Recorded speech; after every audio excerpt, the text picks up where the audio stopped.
afternoon, everybody. Afternoon, yes. So we have another group of three that we're going to be talking about today. But before I start with that, I have to tell you what I forgot last week. And I have to tell you about three things that I forgot last week, since there are three characters. So, last week I was going to tell you, I was going to look into more about how Samuel Pepys, the diary got eventually published. He had quite a collection of books. He was a voracious reader. He loved learning new things.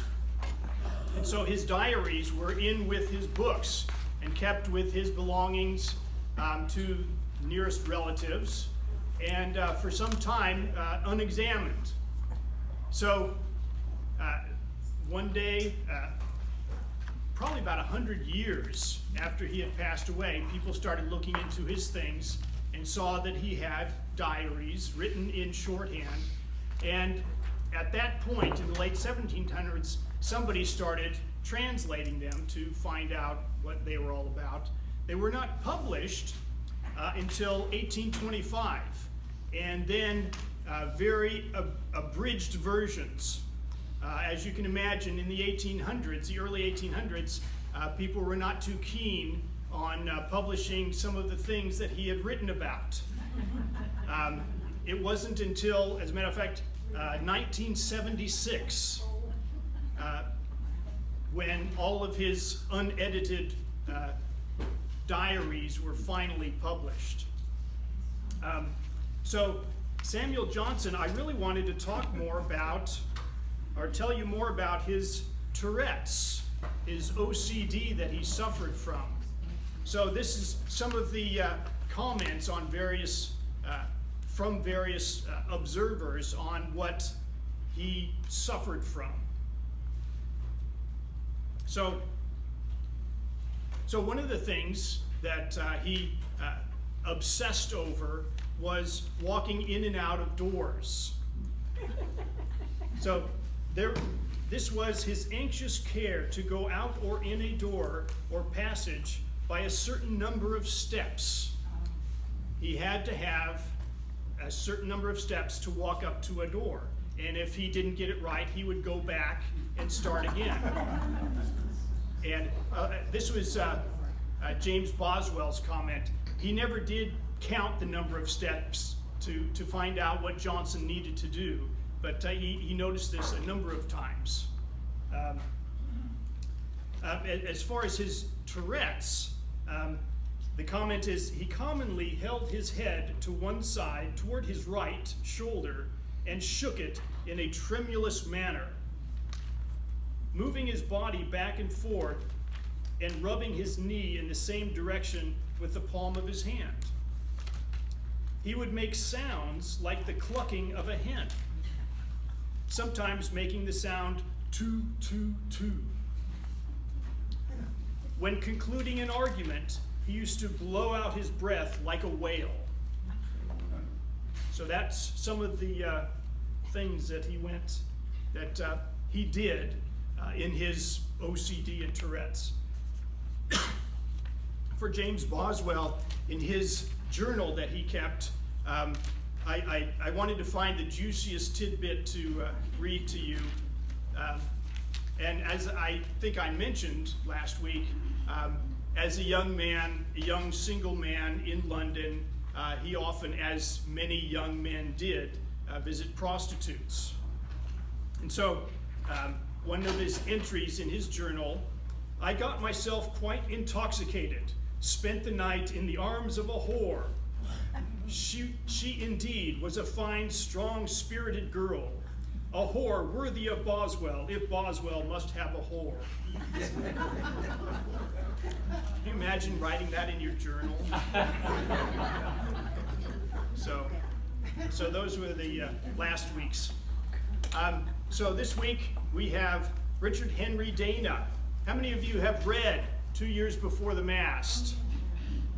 A great book. If you haven't read it, you should. it's a classic and well worth your time. So this is a picture of Dana not long after his sea voyage, just a few years. This was 1842. So the bibliography, of course, his writing 2 years before the Mast, published in 1840, about 423 pages. There are a couple of biographies on Dana that I have to tell you, I have not read these, so I've just come across these. I know that they exist, and that's why I have them up here.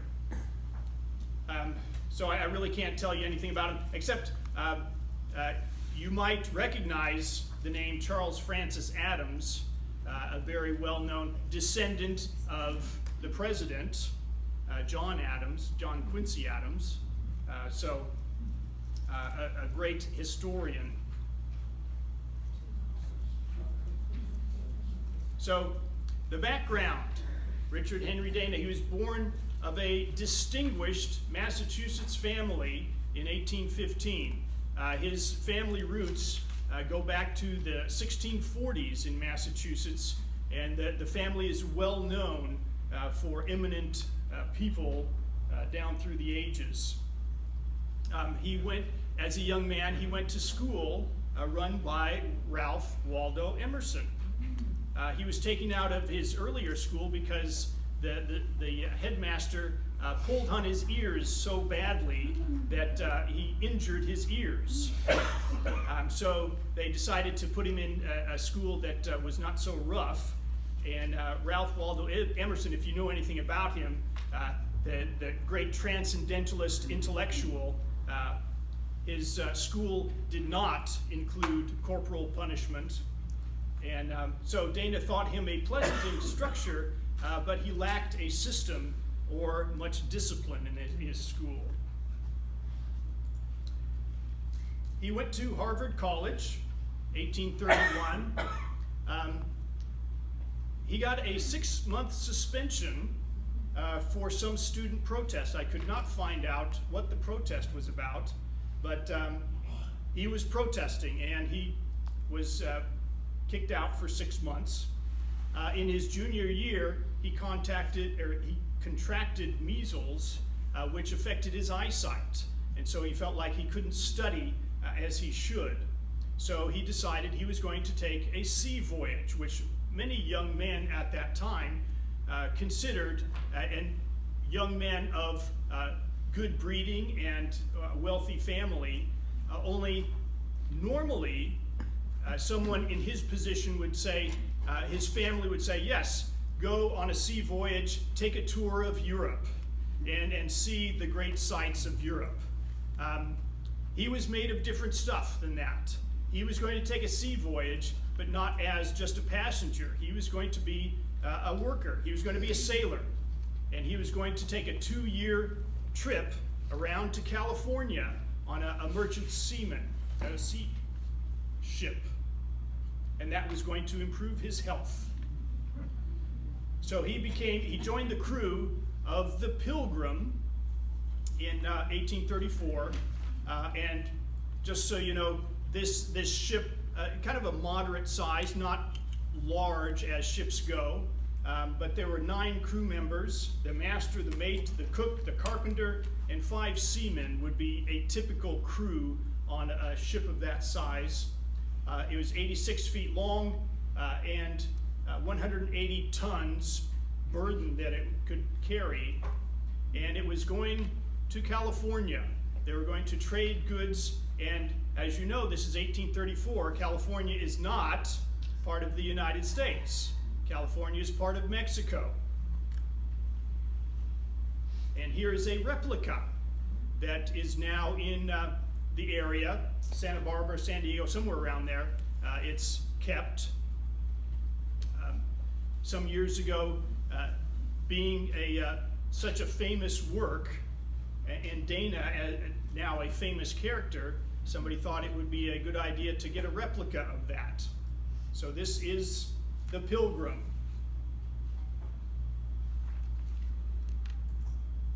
So now Dana signed up He is now a merchant seaman. He just turned 19, and he's sailing for California. And naturally, you are expected the first few days or couple weeks on a ship of that size, you are going to be seasick, something horrible. And he was. He said he could not eat for the first 3 days on the vessel, but he did work. You did not shirk your duties on a ship like that because the ship's captain and everybody else will haze you, which basically means we're going to pick on you to do all the dirtiest jobs and give you very little rest.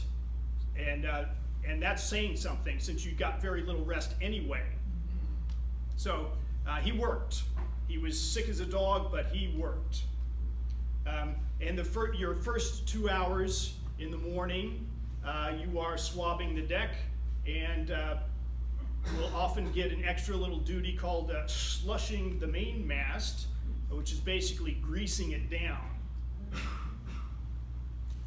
So here is, I'm going to show you a few more pictures of the Pilgrim.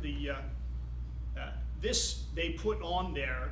It was not on the original, but that's Richard Henry Dana on the front of this ship, or on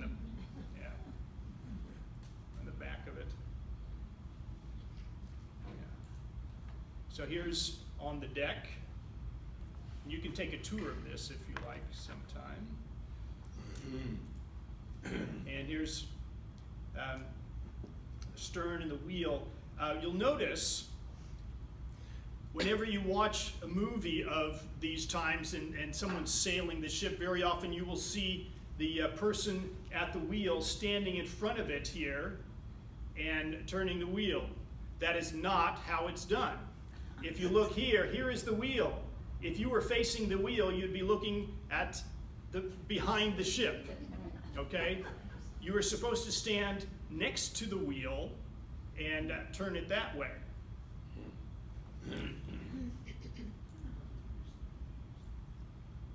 So the crew, the captain, as you may know, is almost the absolute ruler. Why do they slush the mast? I think it's to keep it from cracking, weathered in the sun. Yes? I think some of the sails slide up and down the mast. And yeah, good. That makes sense. The first thing that came to me was that the wood needs, caring for so it doesn't crack, but that makes perfect sense too. So the captain is almost the absolute ruler. When you are on board of his ship, he can almost do as he likes with the seamen, and usually very little repercussions. One of the things that Dana wanted to accomplish in writing his book is to change that. He saw the abuses that happened constantly on these ships and thought that there should be laws to protect the sailors. So then you have the first mate, who's also considered an officer.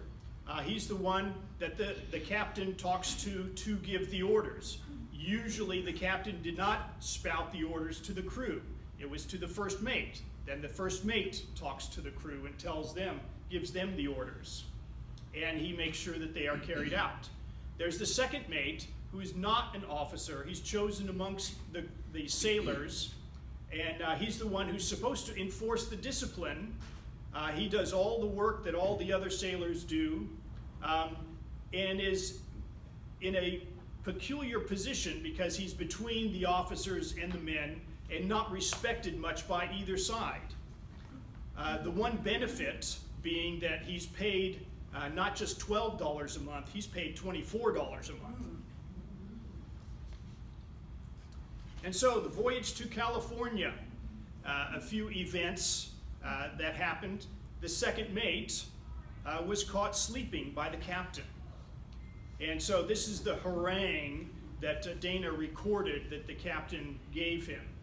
You're a lazy, good-for-nothing rascal. And this is back when rascal actually meant something instead of something cute. You're neither, oh, I didn't spell that right, doggone it. You're neither man, boy, sagar, nor sailor. You're no more than a thing aboard a vessel. You don't earn your salt. You're worse than a Mahon Sagar. What is a Mahon Sagar? You may be wondering. So I had to look that up. A sagar is a shirk, someone who's shirking his duty. A sagar is actually Irish for bear. It's a childish sort of name that an Irishman would call his children. So, but when you're not Irish and you're talking about the Irish, it's usually in insulting manners. So if you were called a Mahon by someone who's not Irish, you're being insulted. You're being called an Irishman, which is not a compliment. So, on the trip over, he describes how he had to furl the jib. Who knows what a jib is? Oh, good, wow. Got some real sailing people. So the jib is this sail here in front. And so he's on the bowsprit, I had to look that one up too, out here, and they're furling the jib.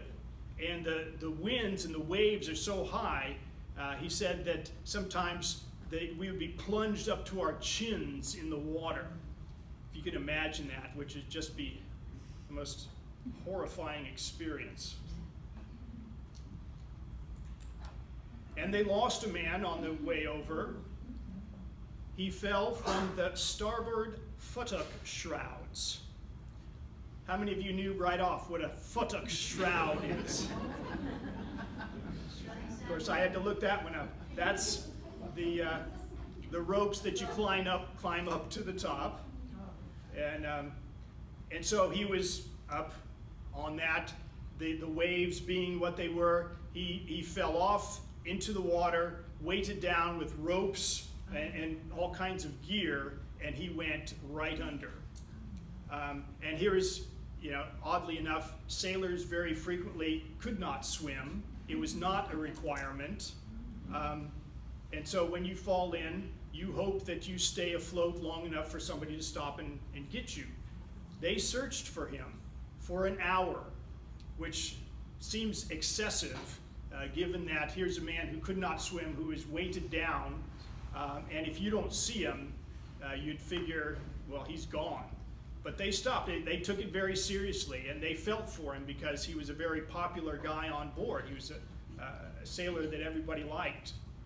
So they got out the boats, and they rowed around for about an hour before they finally gave up and went on their way. And then the custom was to auction off his belongings.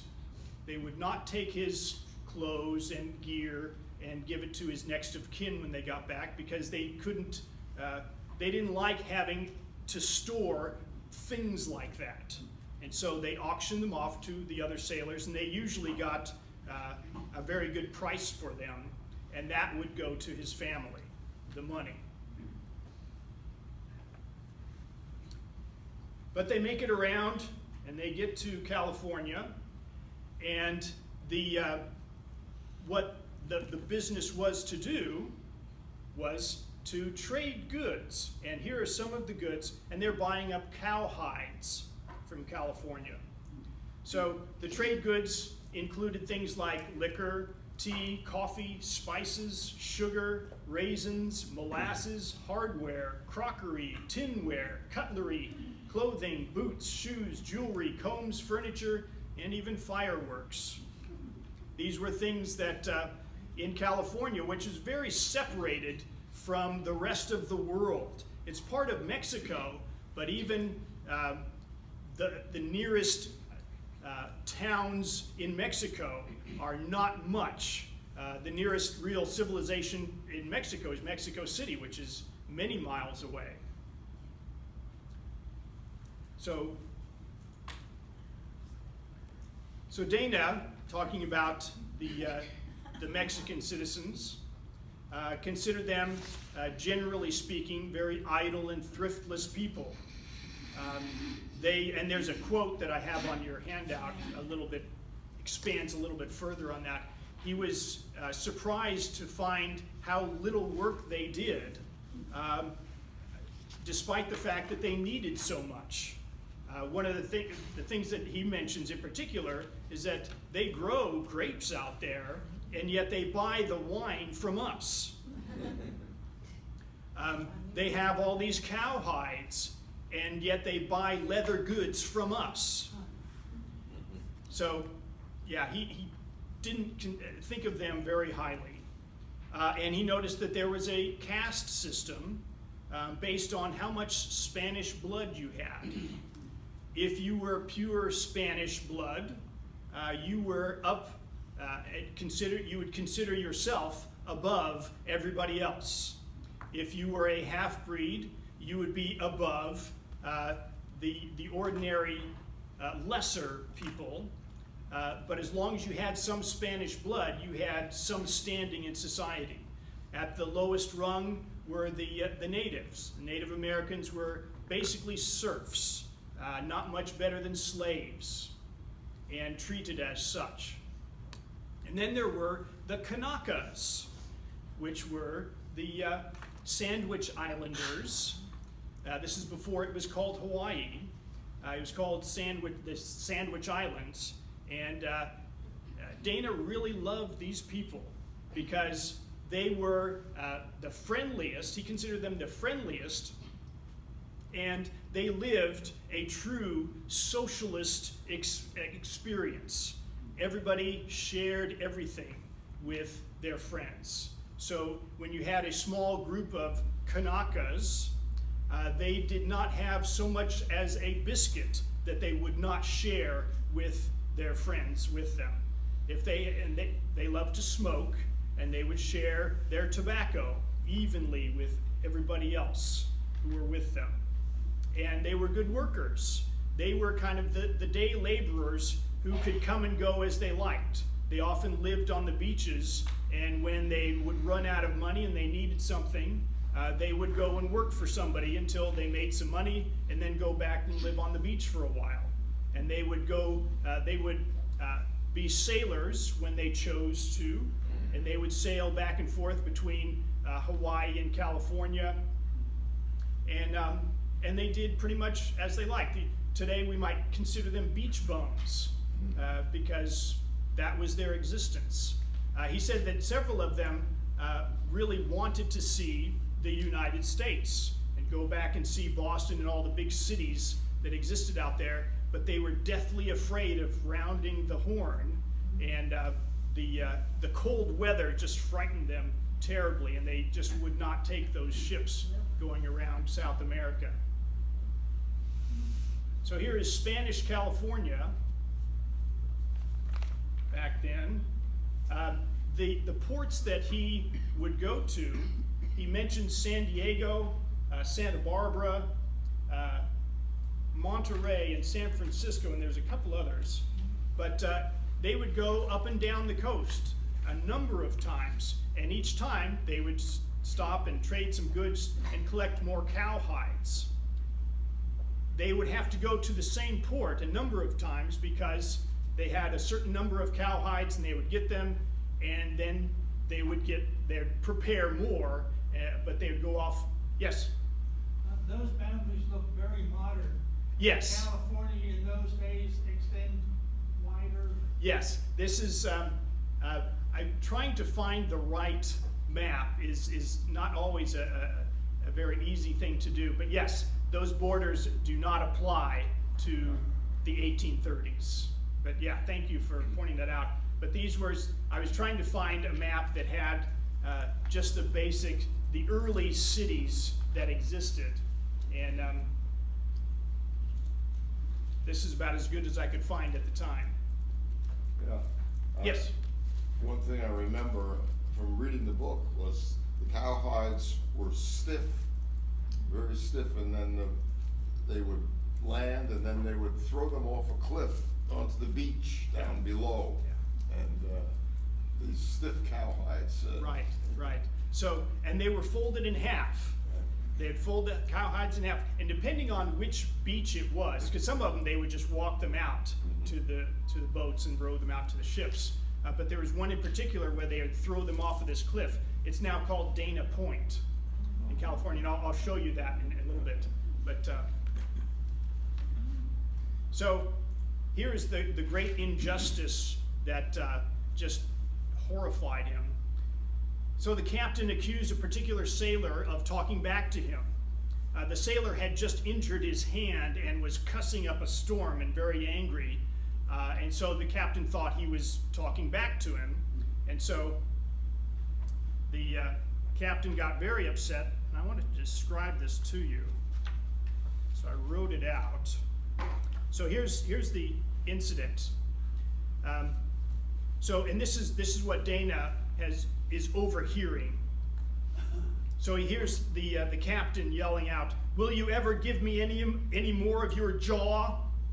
I never gave you any, sir. Will you ever be impudent to me again? I never was, sir. Answer my question, I'll have you flogged, by God. I'm no Negro slave. Then I'll make you one." And then another sailor overhears this. This is the guy they called the Swede. "What are you going to flog that man for, sir?" And then the captain ordered him put in chains and says, "Well, why are you going to flog me too? What am I being flogged for? It's for your interference and for asking questions. Can't a man ask questions, sir? No, I'll tell you why I do it, because I like to do it. It suits me. I like doing it. That's what I do it for." And afterwards, the Swede asks for some medicine, some salve to put on his wounds. And the captain, who had just walked away, who had done the beating himself, by the way, as he overhears the Swede asking for it, he yells back, "No, he will get none." And not long after, the captain orders the Swede to row him to shore, because he had to get on to his business on shore, and the Swede did it. And here's an image, and you'll notice I did this one on purpose. There's a number of different images that I could choose from, and this one I chose because this, I believe, is what it looked like. It was not like a cat of nine tails like you imagine often depicted. In this instance, it was a piece of rope that he beat the sailors with.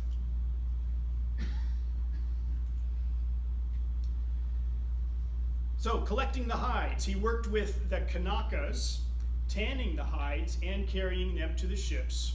And as I said, Dana loved the Kanakas. They were just the best people. And he would throw the hides off what is now Dana Point. And here is a statue at Dana Point of, they call this the hide draw, and I have the trouble with this word, drogger or drawker or something like that. Who can take a shot at pronouncing that word? What do you think? Docher? Yeah, I don't think it's pronounced by English people that way, though. That's probably the correct pronunciation. But, yeah.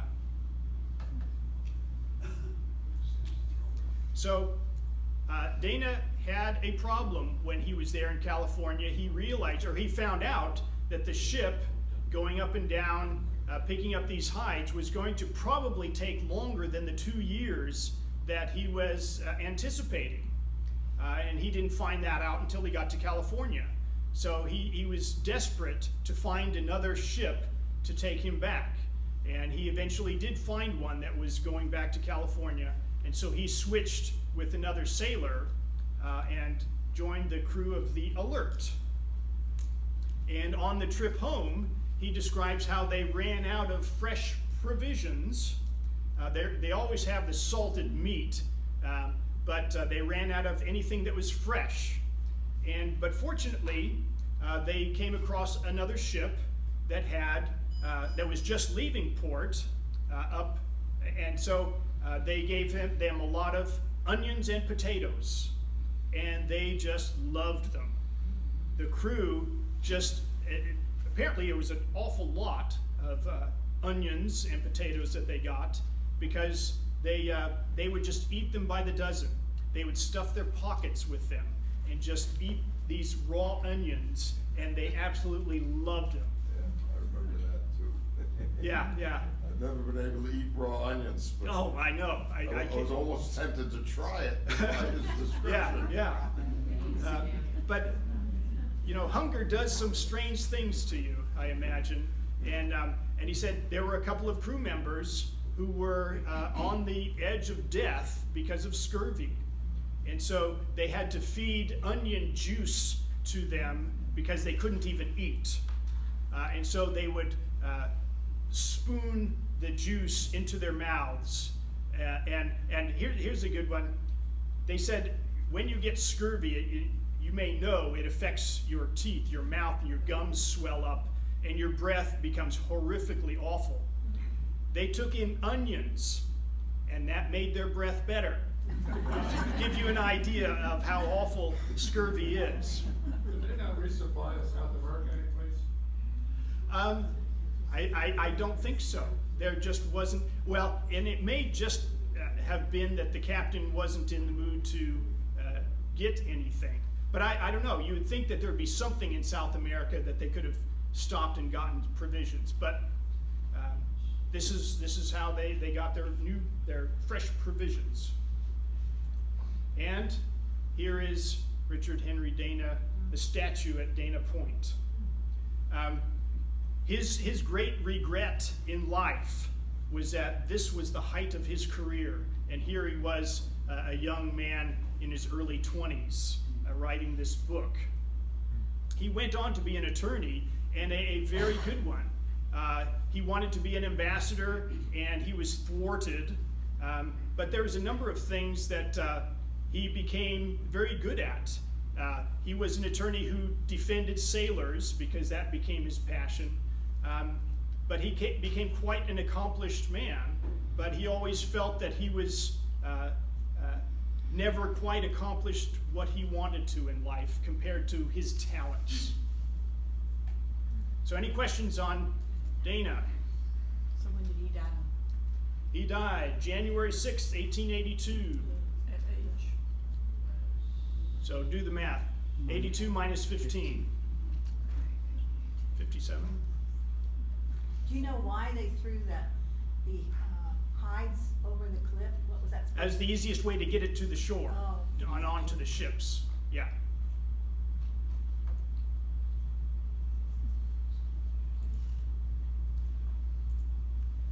So moving on to Dame Shirley. And I had a heck of a time finding a picture of her, and I have my doubts. I think this is a picture of her as a young woman.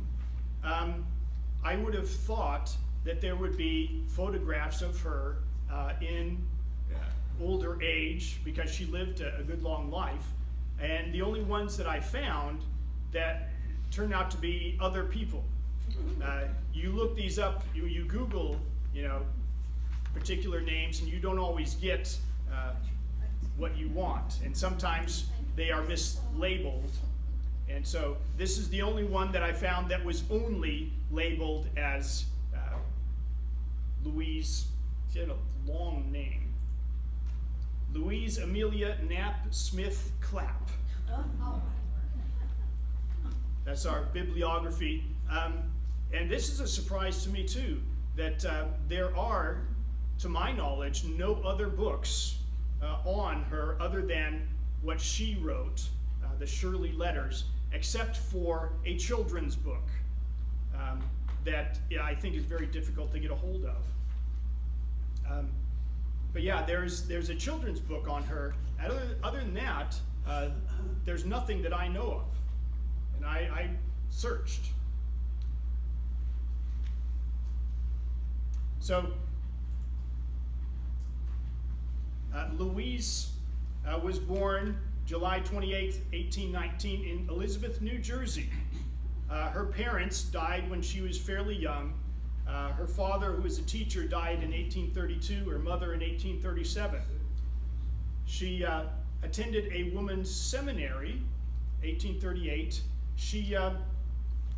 The great mentor that she had in her younger years was a man named Alexander Everett, who was a diplomat and an intellectual, a transcendentalist, as it were, and the brother of Edward Everett, who became Secretary of State.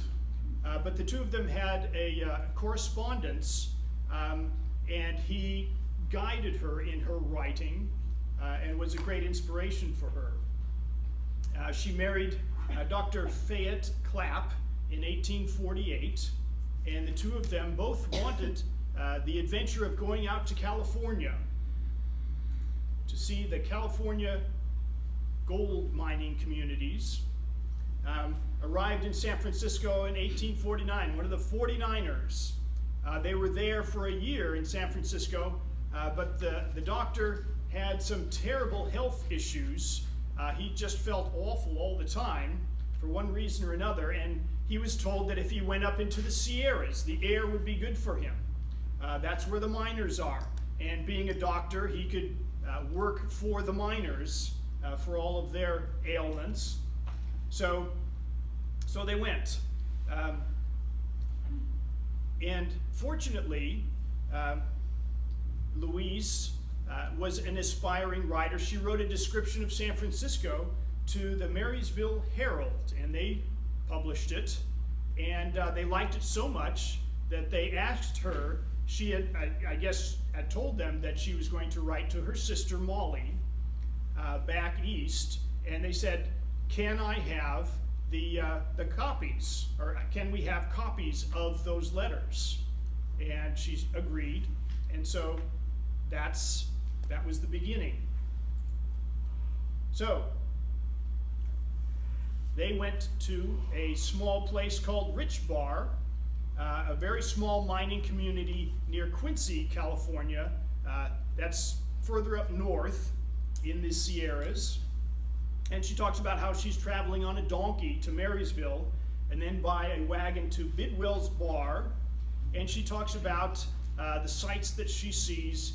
And one of those is some Native American women who are gathering flower seeds to eat. She says that they mix these with acorns and grasshoppers, and that's one of the things that they eat. Her description of them was something rather interesting. She considered them poor creatures, miserable people, degraded wretches. But she thought that their bodies, their arms and legs, were very beautiful, despite the fact that their faces were not. In our day and age, it would be very common to see her descriptions of people of color and consider them racist. I do not, simply because she was very good at describing all kinds of people of all races, and she could be equally sharp in describing anyone that she saw. So I think it's very good of her to be so descriptive. So I found this picture online, and this is pretty much what she said that she saw, except the women had baskets like this on their backs, but they also carried one in the front, these cone-shaped things, and they would sweep these things over the flowers and gather the seeds that way.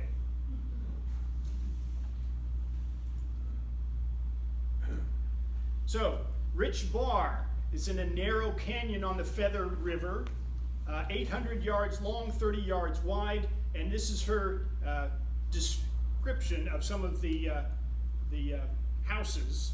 It's thickly planted with about 40 tenements, among which figure round tents, square tents, plank hovels, log cabins, down to habitations formed of pine boughs and calico shirts.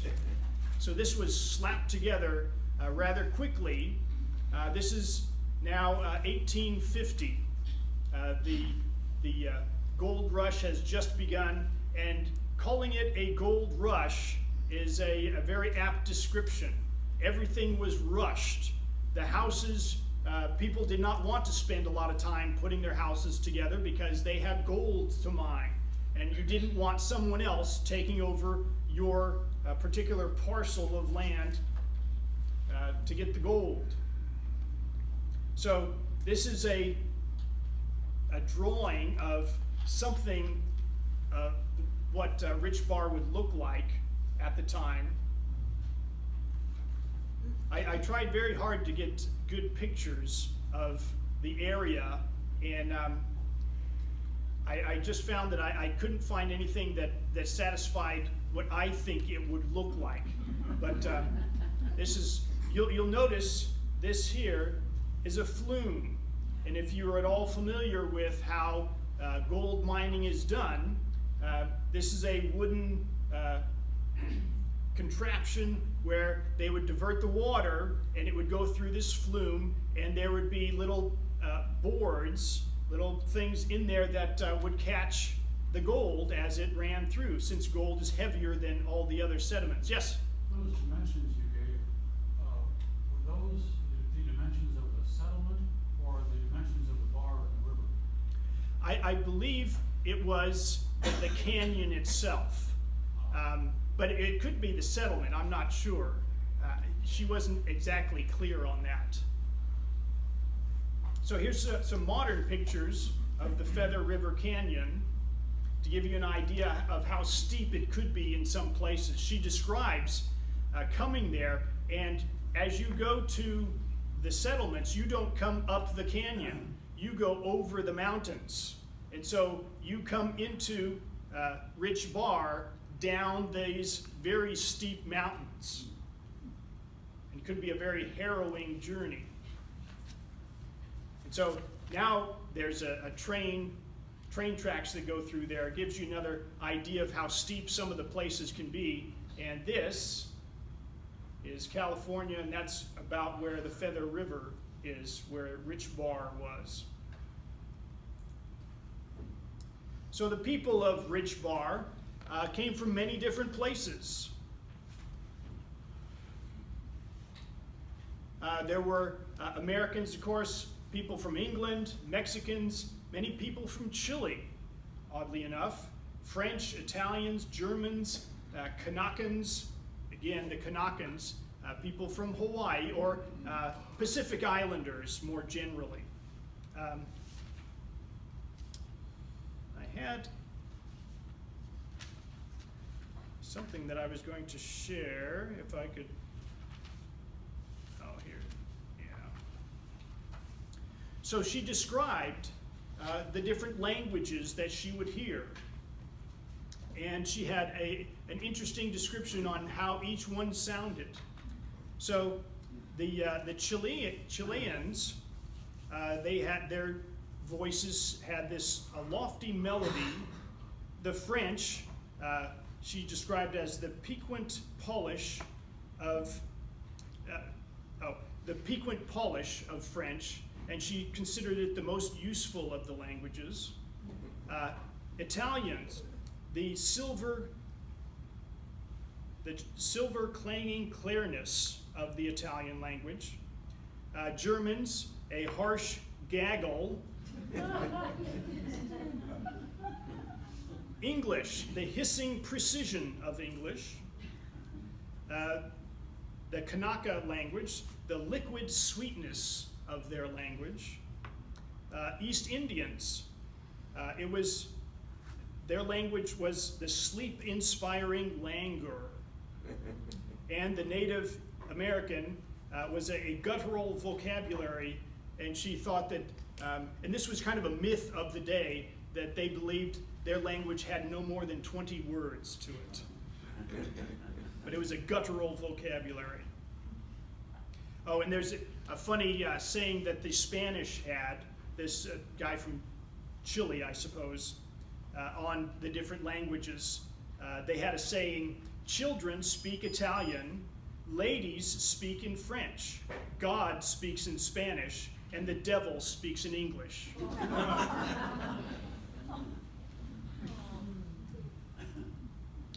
And she was horrified by the language that these miners would use, and she told her sister of the mournful extent to which profanity prevails in California. And I've always wanted to know, how did people cuss back in the 1800s? Because you weren't generally going to see that in writing in the common language. So she wrote down, this is some of the profanity that you would hear. And so this is one guy yelling at another, only let me get hold of your beggarly carcass once, and I will use you up so small that God Almighty himself cannot see your ghost. And that's the foul language that they would use. And she described the slang that they would use. One of them, honest Indian. Only when I was a kid, you'd hear honest Injun. And here's another odd one. Do you have about your clothes, like if you had something that they wanted to borrow, like a pick or something, they would say, do you have a pick about your clothes? And she thought, that's an odd thing to say. But that's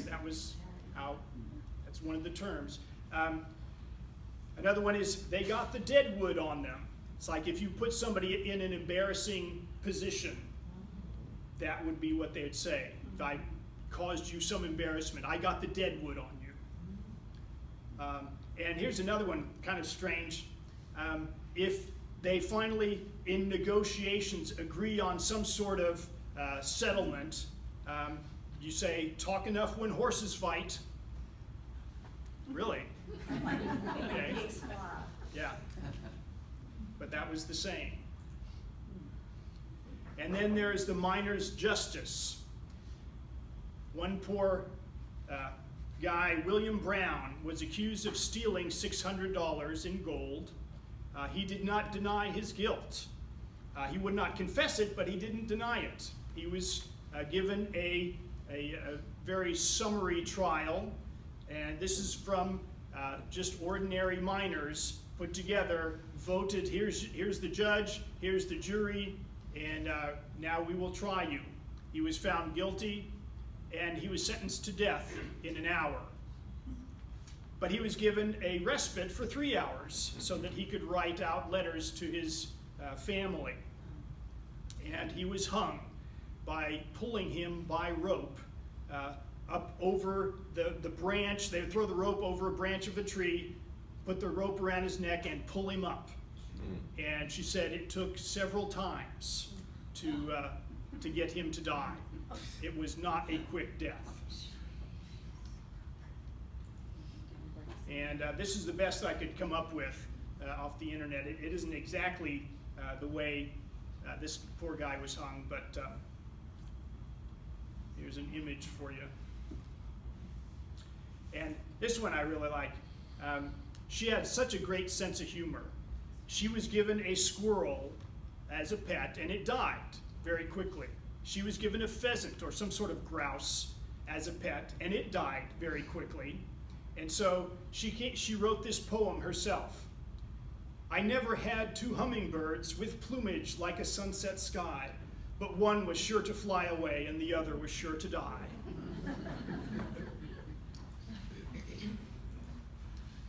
And some of the characters that she would write about, one of her favorite was Ned the cook. Ned was, she described, a mulatto who was half white, half African American. A great guy and a great cook, but he felt terrible that here he is cooking for all of these slobs, these miners who couldn't appreciate his talents, but she could. And so she describes this 10-course meal that he made just for her and her husband because he was so happy that he could have somebody who appreciated him.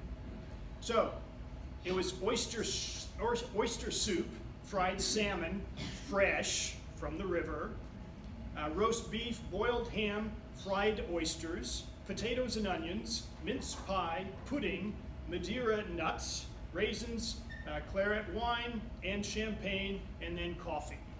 And she said it was just one of the most wonderful meals she has ever had. The guy was just a genius. And so she felt like she was being treated as a queen. And there's a saying that I don't know if she came up with it, but it's rather clever. A substitute shines brightly as a queen until a queen be by. And so she was treated as a queen. Ned, by the way, also played the violin, which he was very talented in, and he would play for her because, again, she could appreciate the talents, and she was just very appreciative of good old Ned. But as you would imagine, there are several problems in these mining communities. There was one vigilante group that got together to make sure that law-abiding citizens were not troubled, and basically troubled the law-abiding citizens themselves.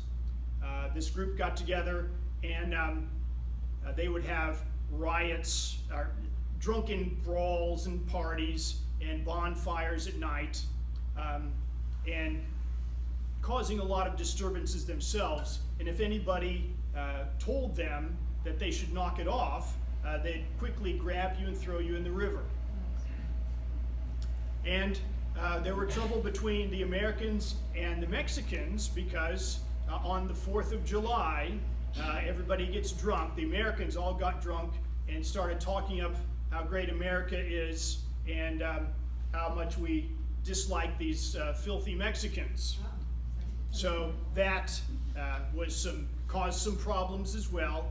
She describes how a group of Mexican men got together and were going to kill some American men, and finally that was settled. One man was stabbed to death, and the perpetrator ran off. There was a very tragic duel between two best friends who got drunk and started fighting amongst each other. And so the two of them, being deeply offended at the other, challenged each other to a duel. And so they were still drunk, and they shot at each other the first round, and they missed. And that should have settled it. And she's writing about this, saying that, that could have been it. But the one guy says that he was not satisfied and would not be satisfied until one of them was dead. And so we're going to take a step forward and do it again. And he was not going to be satisfied. As I said, they're going to move closer and closer until one of them shot the other dead. And that's exactly what happened. And she said, just a horrible tragedy. These two young men, neither one of which deserved to die, and best of friends, one had to kill the other. And then she describes an attempted suicide of this one guy who was going to accuse someone else of trying to kill him, and so he slit his own throat and just about killed himself. But her husband, who was a doctor, saved him, bandaged him up. The vigilante committee was very angry, thinking the guy should just die. So ultimately, Rich Bar failed. There were a few people who made decent money, but there was a big project building wing dams and flumes, and a lot of money was put into this project. And ultimately, by that time, there was very little gold left. And so many people had to leave. And so there was not a need for a doctor anymore. So they left in November of 1852. So that was about a year and a half that she was there at Rich Bar. And she wrote there were 23 letters that she wrote to her sister Molly. And well worth reading. She was just a great writer, just very vivid descriptions of what she saw and experienced. So here's dams and flumes of the type that would be on the rich bar. Where did the dame come from? So she made that up herself. She wanted to call herself Dame Shirley. Just yeah. I'm not. I thought maybe she'd go to England, get a title. Right. Yeah, you'd think. But no, she just took that upon herself. As far as I know, I've never heard a real explanation for that, but that's what she decided to call herself. So once they left, they went back to San Francisco. She became a teacher. She divorced her husband in 1857 and had a teaching career there in San Francisco. Went back east, finally, 1878 to New York, and became a lecturer to women's groups. Women did not generally speak in front of men. Died in 1909. Her writings inspired many writers of the time, most notably Bret Harte, who wrote, if you're familiar with the writings of Bret Harte, he took great inspiration from Dame Shirley. Any questions? Where does she get the shape? Yes. You mentioned a seminary. Where would a woman be able to go to a seminary back at that time? Okay, in Massachusetts, probably the most progressive state in the Union at the time, they did have women's colleges, or actually one college that would accept women and give them something of an education. But it said seminary. Yeah. But it really wasn't what we think of. Not, as yeah, seminary. not the way we would think of a seminary. Yes. So where did she get the Shirley from? It just sounded nice to her, I suppose. So yeah. Did she sign her letters, Dame Shirley? She, in her letters that she wrote to her sister Molly, she would call herself Dame Shirley. Yeah. Her sister's probably thinking she's taking on airs. That was, yeah, I started to say, that's a Yeah. sisterly thing. Yeah. You said Bret Harte was influenced by her letters. I remember reading The Luck of Roaring Camp. Yeah. Roaring Camp was one of these mining camps. Now, I had the impression he went out there to California, but maybe he didn't. Maybe he took it No, all. he was out in California too. Oh, okay. But her writings, her style of writing, he just absolutely loved. Yeah. So yeah. Second question. Yes. Where do you think Ned got his oysters? Oysters are from the sea. Right. But These were they would mountain pack- oysters. No, but they, like usually twice a week, they would have the donkeys bring in, a whole wagon train of, I shouldn't say wagon train, but a train of donkeys would come in with supplies, and they would be packaged up. So yeah, those were the things that they had to work with. Did she make much money from it? I don't know. They were very popular.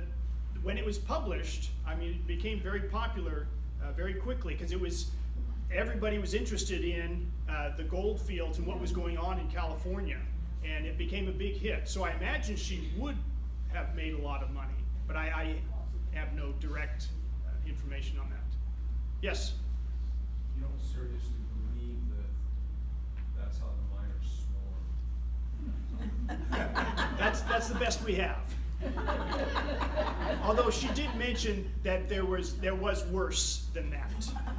So, but the thing is, you have to understand, in those days when virtually everybody was very religious, to use God's name in vain was a very big deal.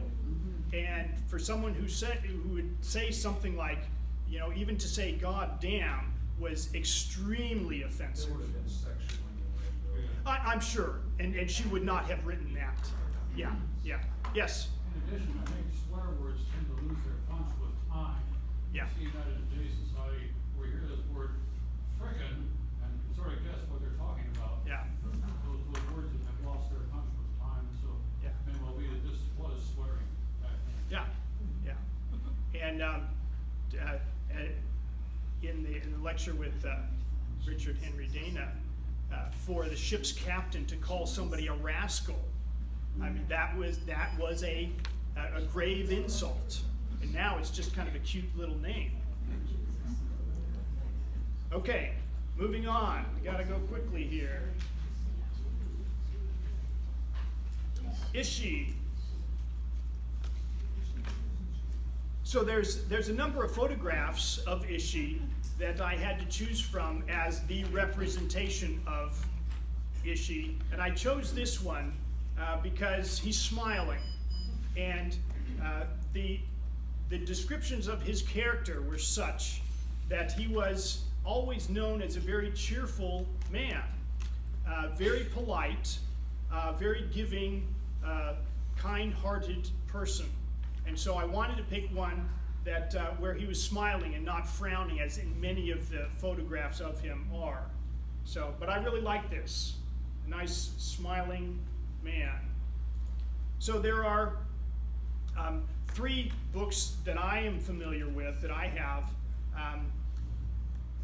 This first one, Theodora Kroeber, who is the wife of the man who was the anthropologist at the museum, who took care of Ishi. She wrote this, Ishi, last of his tribe. This is a fictionalized account of his life prior to being found in 1911. Yeah, I didn't bring that. And it's nice as fiction, but you have to take it as fiction.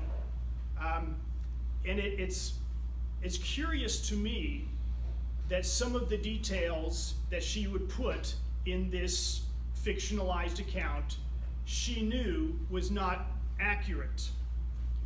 And the reason that I know that she knew it was not accurate is because she wrote a history of Ishi, this next one, Ishi in Two Worlds, where she, in some details, and I'm getting particular, but that's just the way I think.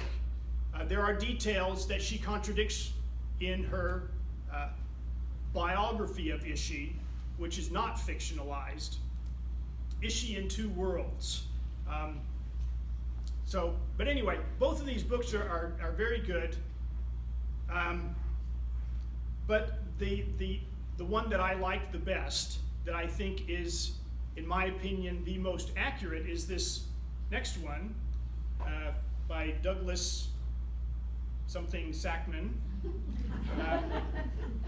And that's this one.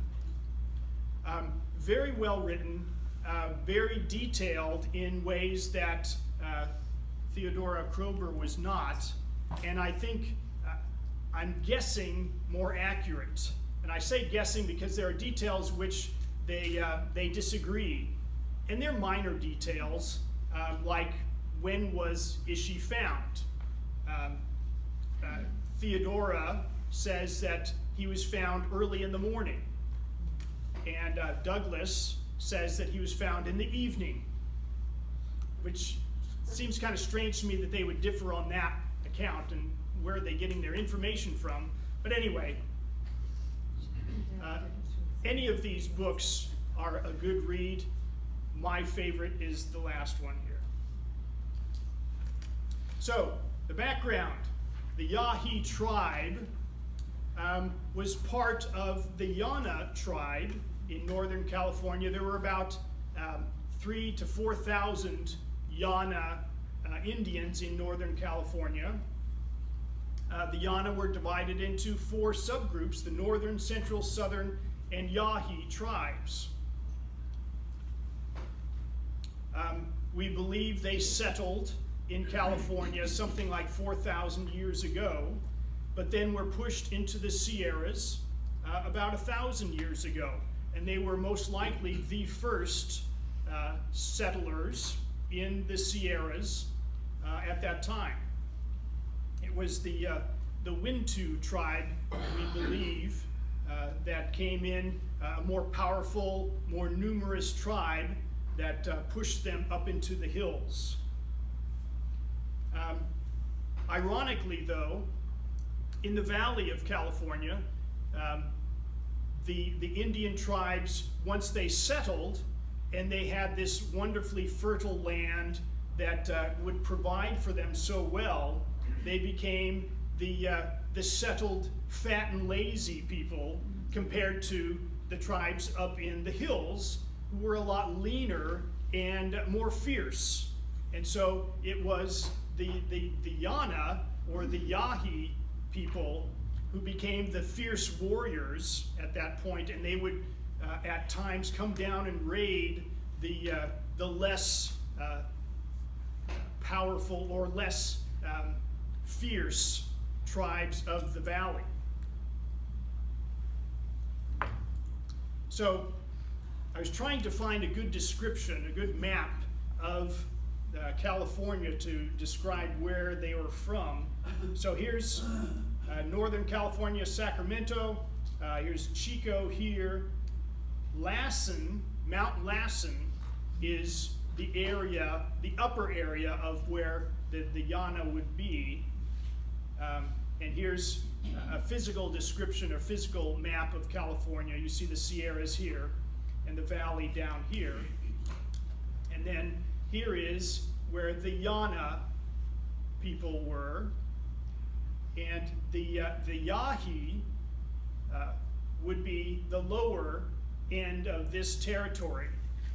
So of the Yana people, there were probably about 3,000 to 4,000 tribal members. And so the Yahi were probably about 1,000. That would be the extent of your civilization.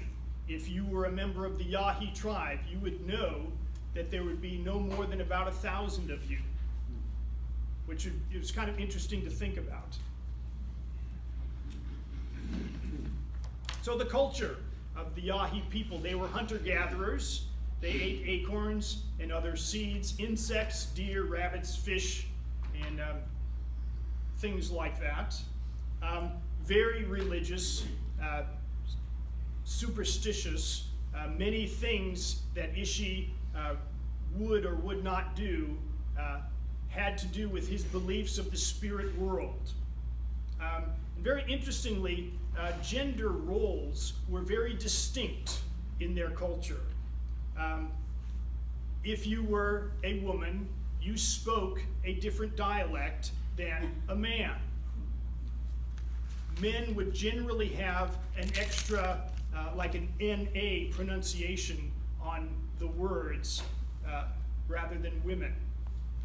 So it was a completely, not completely different language, but a language that was very distinct between the two. Boys and girls, once they reached the age of puberty, were to be separate, very strictly enforced. You were not to have your boys and girls interact. They were not overly expressive people. They were not allowed to be boastful or loud, and they were not, see if I can get this right. It has been described, compared to, I should say, tribes out on the plains, where young men would make a name for themselves, and they were expected to brag about their deeds, killing the buffalo or killing an enemy tribal member. This was a very important part of growing up and being a man in many tribes back east or on the plains. This was not the case among the Yahi. You were not supposed to be bragging about anything that you did. You were a member of the tribe, and the tribe was important. You, in particular, not so much. And as we know, the great tragedy of California, when people came, when white people came, the settlers came, it began with the Mexican land grants, but especially the flood of immigrants came during the gold rush. And the abuses that these people endured were horrific. Many taken for slave labor or prostitution. Indians, as we know, were moved on to reservations. About 60% were killed by disease, which is a lot less than many other areas of the country. And of course, many of them were just simply hunted down to collect bounties that were put on their scalps. And here's a picture of the Indian hunters of the day. This is the 1850s, 1860s, where most of this took place. And so, by 1872, there was almost no trace of them left. And for a period of several years, we were not sure if they existed at all, except on reservations. Until 1884, as ranchers started moving up into Northern California more and more, there were two creeks, Mill Creek and Deer Creek, in the Yahi territory, that they started realizing that someone was disturbing their cattle, someone was stealing from their cabins, and so they knew that livestock was being taken, usually calves, supplies of flour, barley, beans, and rice, but they significantly did not take any canned goods. And that's how they figured that it must be the Indians, because the Indians may not even know that there's anything, any food inside of these cans. And they may not have a very good way of opening them anyway. So they left the canned goods. So the ranchers are now thinking there's still a few Indians left. By 1894, the few that were left, probably about 5, decided to retreat even further into up into the Sierras higher, and tried to keep out of contact entirely. The final home, this cave that they lived in, and I'll show you a picture of it in a second, it was 500 feet up from the creek, and it was crowded with brush in a very steep canyon. And this is how they kept out of sight for years. Now, I say that they avoided contact, and that's not entirely true. At night, they would often go down and continue stealing from various cabins, food supplies that they would like. One of the things that they would do also is get into the garbage of the ranchers and settlers, because they loved using glass as arrowheads. They would use the bottoms of the bottles, and they liked that better. One reason is because they had no flint in their particular territory. The only flint that they could get was by trading from other tribes. And now that they are so restricted in their territory, they had no more access. And so they would use bottles and make those into arrowheads. And here, I think, and again, I'm hoping this is an accurate picture of where they were, but this is what I found. The last home of the Yahi people, and this was down to about 5 at this point. So Ishi was with his mother. He would call his sister, but probably a cousin, an older man who was probably an uncle, and a younger man who may have been a cousin as well. The last sighting before Ishi came out of the wilderness was 1908. There was a surveying party that went out and came across their encampment, and saw these artifacts, obviously Indian made, and some blankets. And at first they didn't see any people, but they lifted up the blankets and they saw an old woman who probably could not walk. Her legs were very swollen, very elderly woman, and they tried to speak to her, and of course she couldn't understand anything they said. And so they decided to leave her, and very selfishly they took some of the things out of that encampment. They took several furs and bows and arrows. Ishi later on talked about that event and said that at that point they were down to 4. The young, his cousin who was a man had somehow left them sometime earlier and was killed. But at the time there were 4. His elderly uncle and his cousin, they all split up when this surveying party came, and they scattered. Ishi never saw his uncle or his cousin again, and he has no idea what happened to them. So that was another tragedy. He came back to his mother and carried her off at that point because he figured that they would be back, and they did come back and found that the encampment had been deserted. But his mother died not long after that. And then August 29th, 1911, Ishi comes out near Oroville, right outside of town, at a slaughterhouse. He goes out, and they find him in a corral with dogs barking at him. So they came out. They see this guy. At first, they thought he might have been a Mexican, and so they spoke Spanish, what little Spanish they knew, and he obviously didn't understand. So the rancher called the sheriff, so he didn't know what to do with him. The sheriff came out and took him to the jail. He actually, and here's a very strange thing, he actually put him in a room for the insane, a padded room. Not because he thought he was insane, but because he thought it was probably the most comfortable room that he had. He didn't know what else to do with him. But he became quickly a big sensation, and all the papers had him on the front page.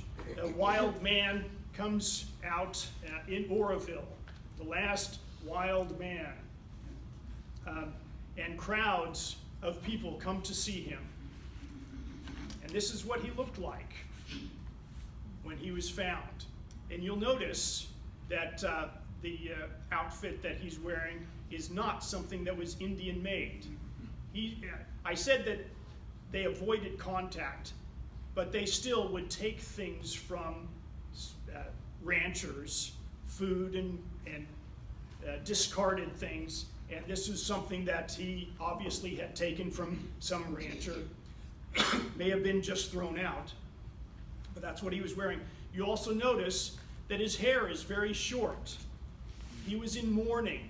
One of the things that the Yahi people would do when a relative or a friend dies, you take a burning stick and you singe your hair so that it's really short. Normally, Indians would have very long hair because they would not cut it. There's no reason to. But he had very short hair because he was in mourning.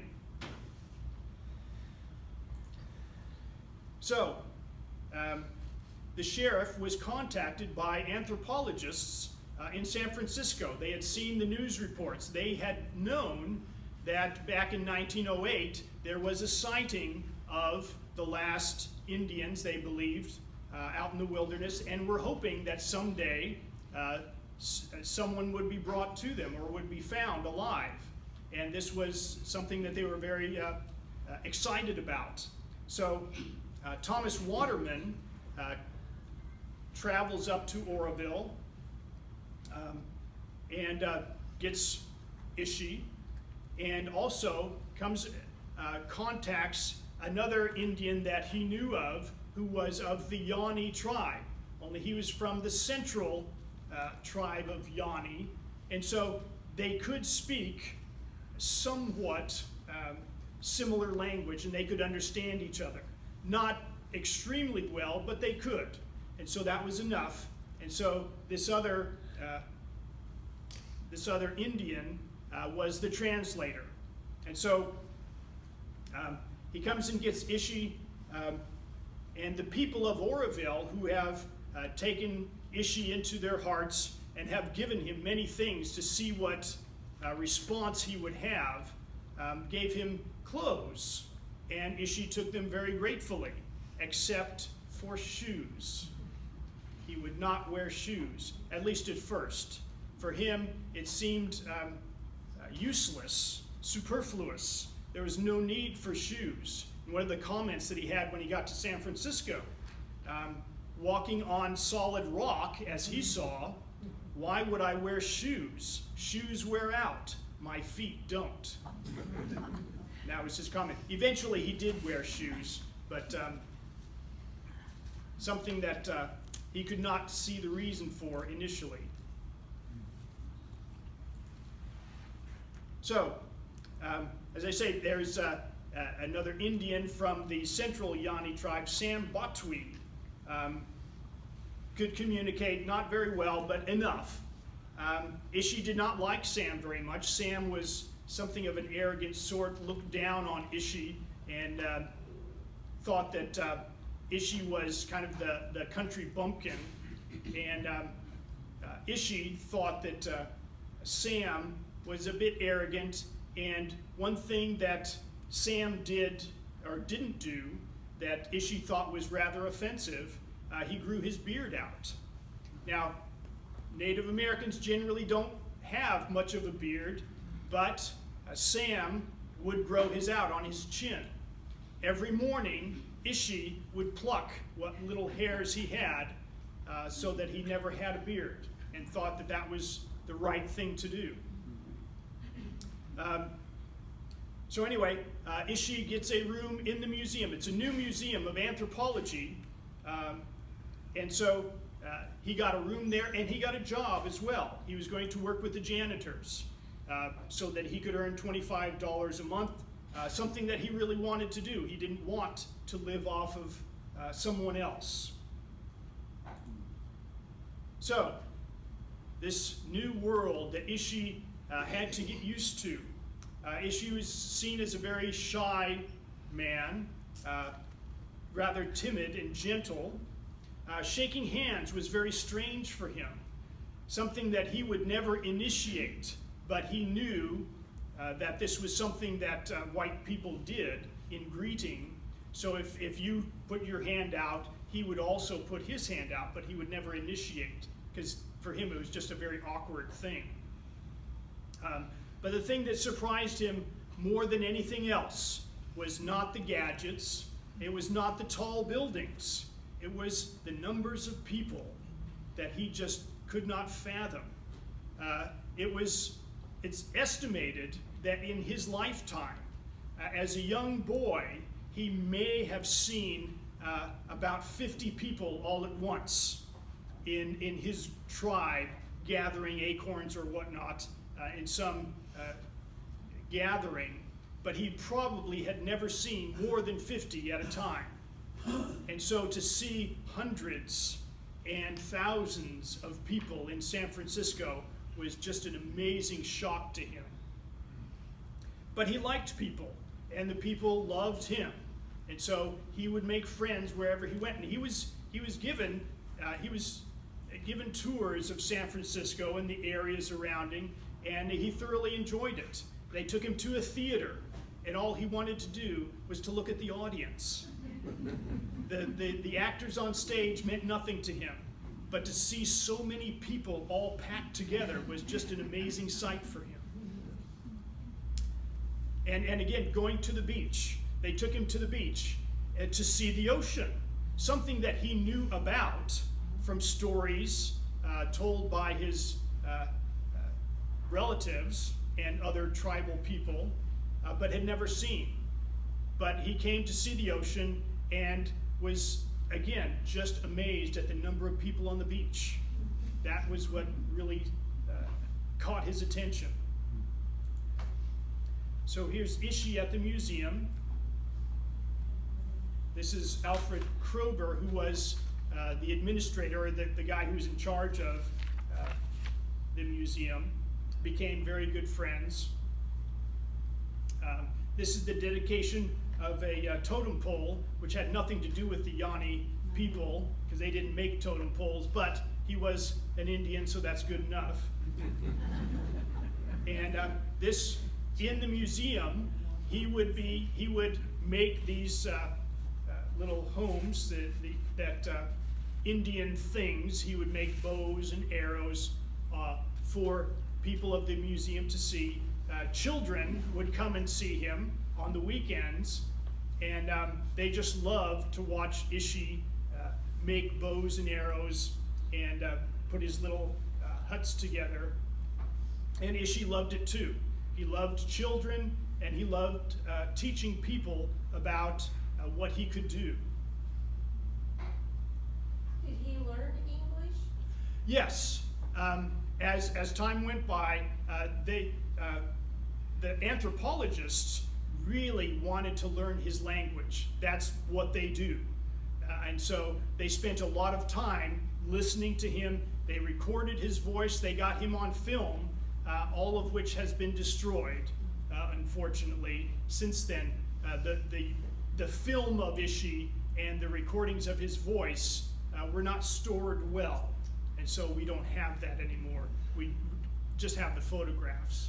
But yes, they were very interested in his language, and he did learn to speak English. And they described his accent as being very much like a Japanese person who learned English.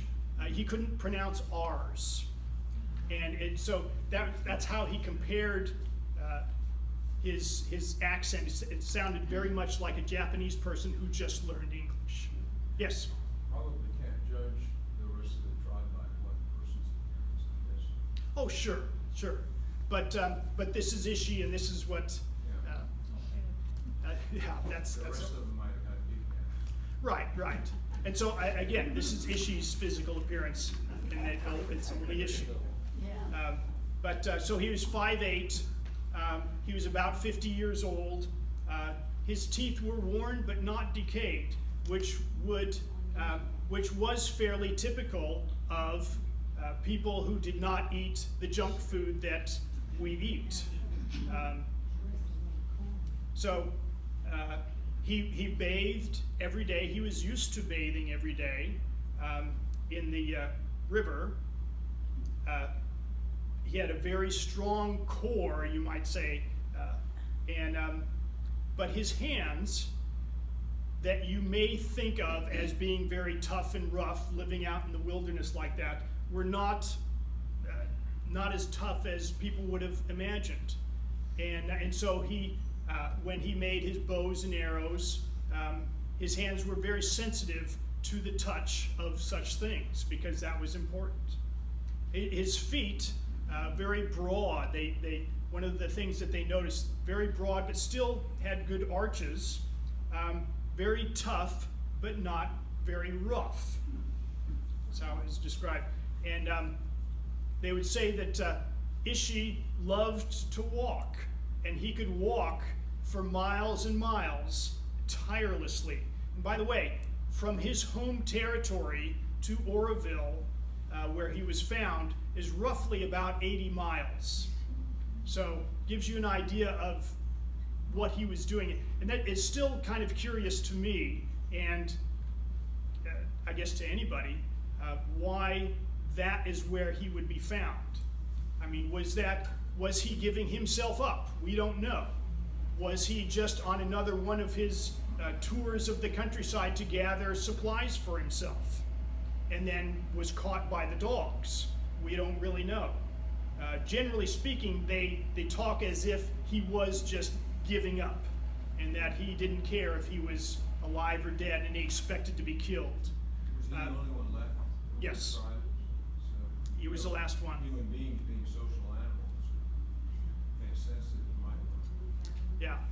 The thing is, though, almost his only experience, with very little exception, his only experience with white people, he called Saldu, by the way, was the name, was they killed our people.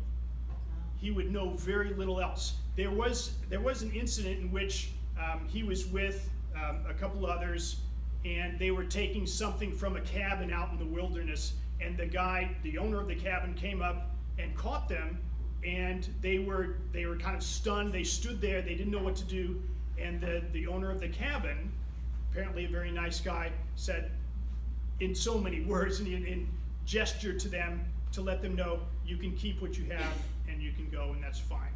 He wasn't going to try to stop them. He appeared friendly. And so that was probably Ishi's only experience with a Saldu that was not trying to kill our people.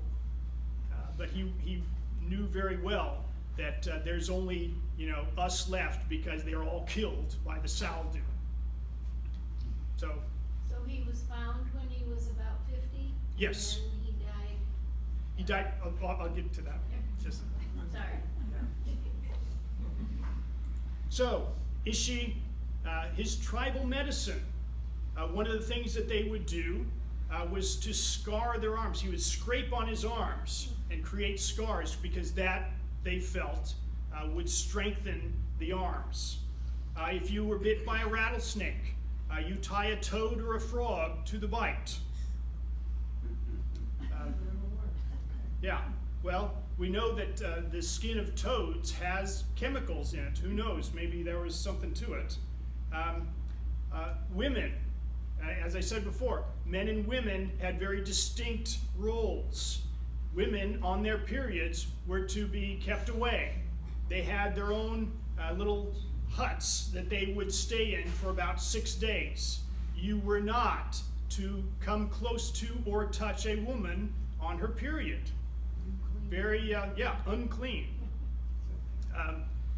And he became good friends with a doctor that was in a hospital that was right next to the museum, and he believed that many of the sicknesses of these people could have been because they were touching women who were on their periods.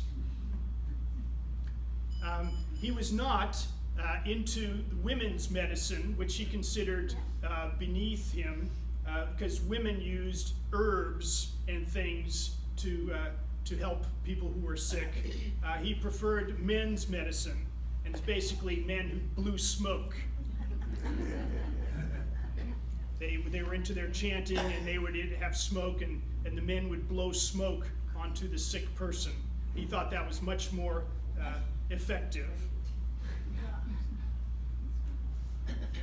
So they wanted to take Ishi back to his home territory so he could show them around to the various places and events and talk about the events. One of the things that Ishi was very reluctant to do was to talk about the dead. Something very taboo. He didn't want to tell them about his family. And as I think I'd mentioned, in that tribe, you can't even mention your own name. Someone else may tell other people your name. You are never to mention your name to anybody. And so they called him Ishi, which simply means man in their language. But anyway, Krober, Dr. Pope, and Waterman were going to take him back to his home territory. Ishi did not want to go. There's too many bad memories for one thing, and for another thing, there were no comfortable beds. Ishi was getting soft. Ishi liked living indoors on a nice, comfortable bed. But they talked him into it, and the other thing, of course, Ishi was afraid of horses.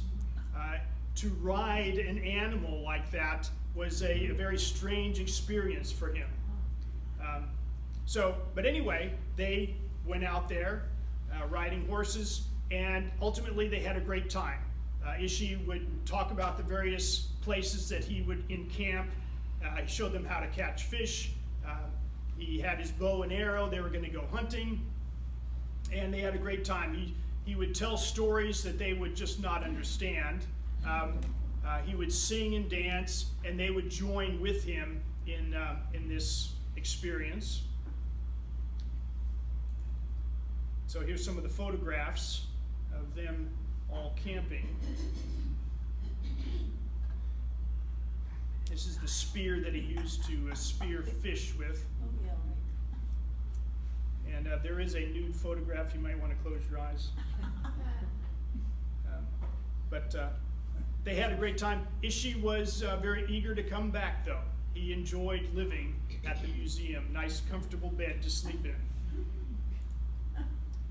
Unfortunately, Ishi caught tuberculosis in the fall of 1914.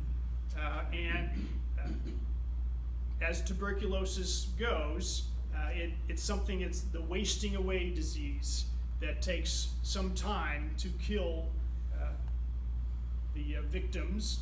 He was in and out of the hospital for over a year, but ultimately he wanted to go home, and his home was in the museum. He wanted to die there, and he died March 25th, 1916. Kroeber at the time was in Europe giving a speaking tour, and when he heard that Ishi was about to die, he quickly wrote back or communicated back, Ishi is to be cremated. That is what he wants. We are not going to do an autopsy. That's science, and you know what? Ishi, he was very, he loved Ishi as about his best friend in the world. And he said, science can go to hell. We are not going to do an autopsy. Well, they did the autopsy anyway, and they removed his brain. They wanted to study his brain. So they did. And there, by the way, there's another book out that I don't have entitled Ishi's Brain. As you do that. And here is the death mask of Ishi. Any questions? But so ultimately they did cremate the rest of him, but they wanted to study his brain, so they took that. Where's his brain now? I don't know. I guess you have to read that next book.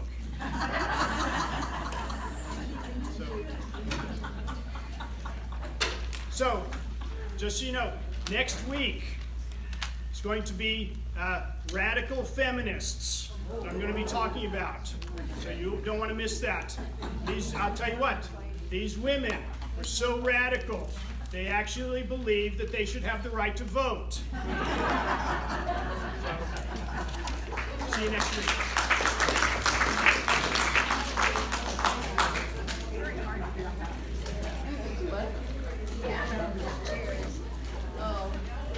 Dan, you got a